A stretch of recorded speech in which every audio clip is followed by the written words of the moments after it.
Wasting time is something people generally hate and despise, and having their time whole entire wasted. So I'm just gonna get to the whole entire point. The videos about long prologues in games that we excuse, especially when people complain about them, but people say, nah, it's fine. So here we go. Here's some examples. Let's go. Going into this right now. Right now.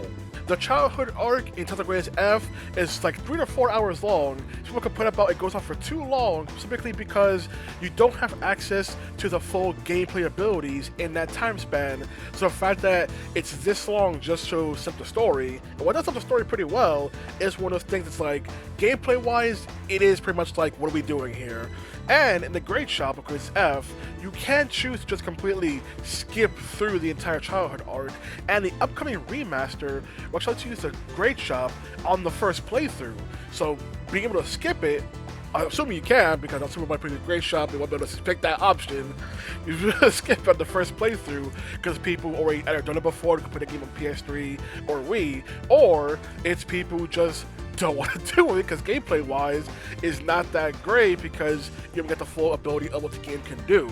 Persona 4 constantly gets flagged for its 3-hour long prologue, where during that time span you only really have one actual fight, and that's entirely scripted on one entire event, so it doesn't really count.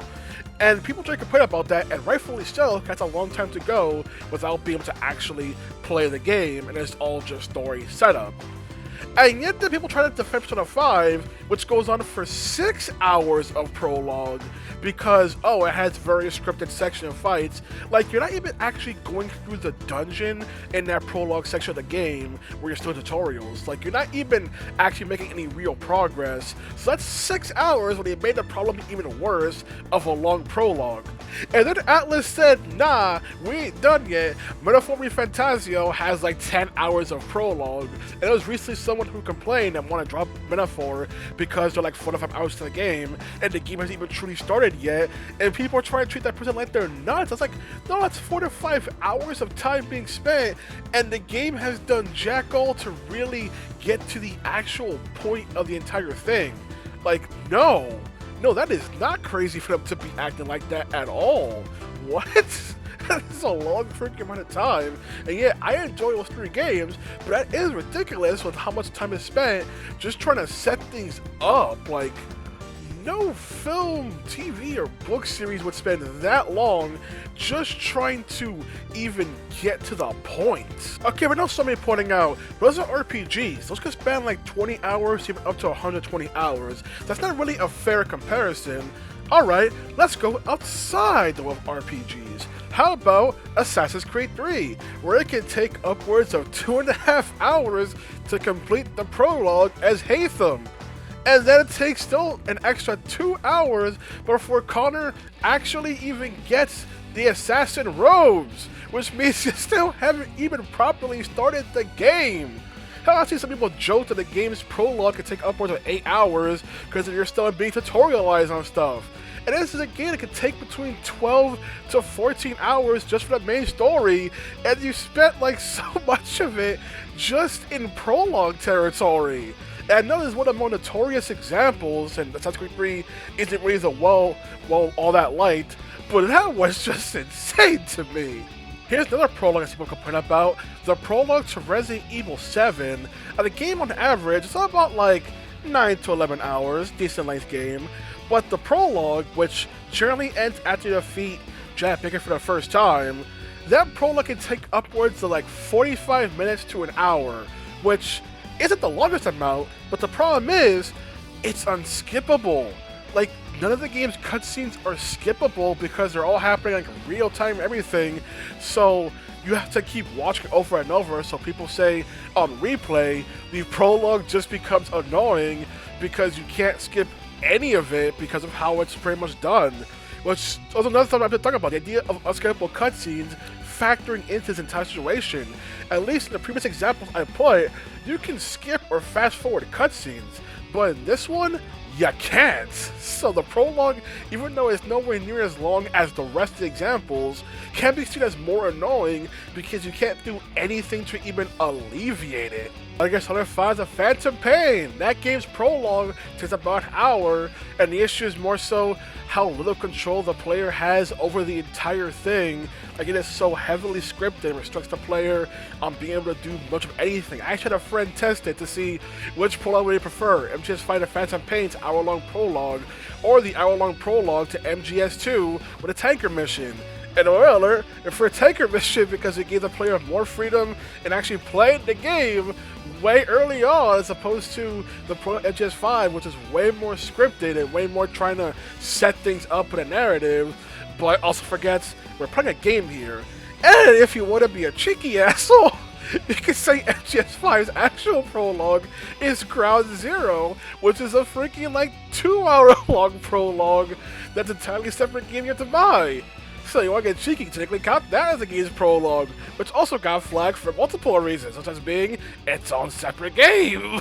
Like, an interesting comparison I saw years ago was a streamer trying to compare the opening to Tales of Vesperia, the Definitive Edition, and the opening Nier Automata, where in their argument, because Vesperia's prologue is way more scripted, way more linear, not much player freedom, or to do anything, they found it unpleasant. When they found Nier Automata, although its prologue didn't explain jack all, they felt it built intrigue, which sounds like some bullshit, but it got more into the gameplay, got more into combat. But the thing they didn't account for is that after Vesperia's prologue, the player has more freedom. When you're in Automata, that's when the game has to start slowing things down, needs to explain things, actually elaborate on stuff, and now this big rush you had from your Automata is now being calmed down for a more chiller, more relaxed experience. So it's one of those things that didn't really take into account with their experiment, being that, okay, but what happens after the prologue?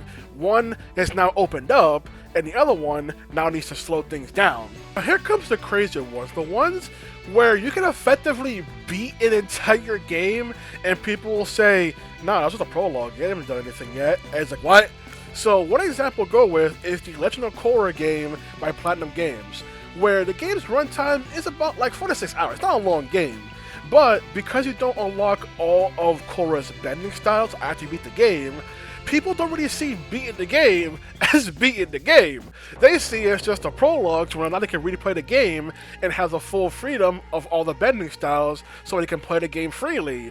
It's one of those things where it's like, the idea people treat it as, oh, the game only gets good or really starts after you've beaten it because now you have the full gameplay controls. But it's one of those things where it's like, but you beat the game. It's like, yeah, but short games, but you beat the game. The game has been beaten before you even got to really enjoy it. You have not been enjoying this entire game, this entire point, until you actually got all the bending abilities. Which is still such a crazy thing to think about and treat, that beating the game is only the real story, because now you can actually play the game. The most crazy that I've seen is for Atelier Firis, where a whole game going through find a licensed alchemist in order to get little recommendations in order to take the alchemist exam to become an alchemist. You think that's the end point, that's the end destination of the game.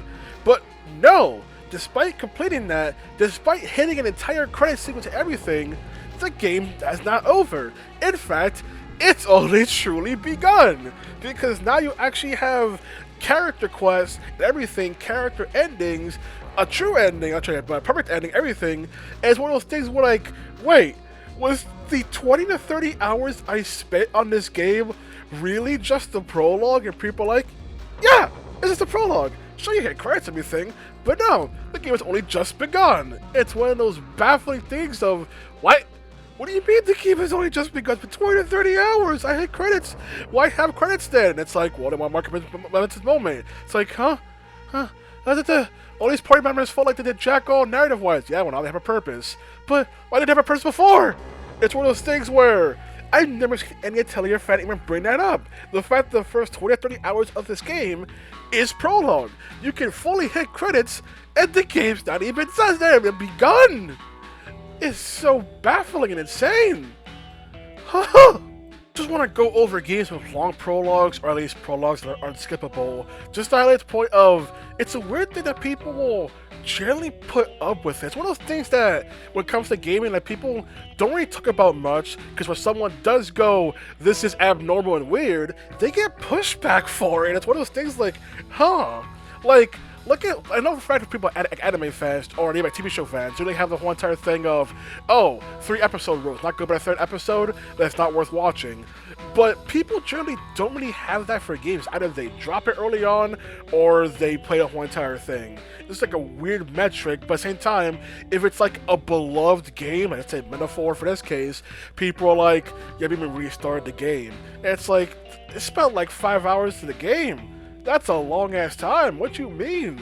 That we started the game. It's like one of those things. Like some games you like get to the point. Like get to the point of the game. Like it's a game first and foremost. You're not highlighting the gameplay format of it.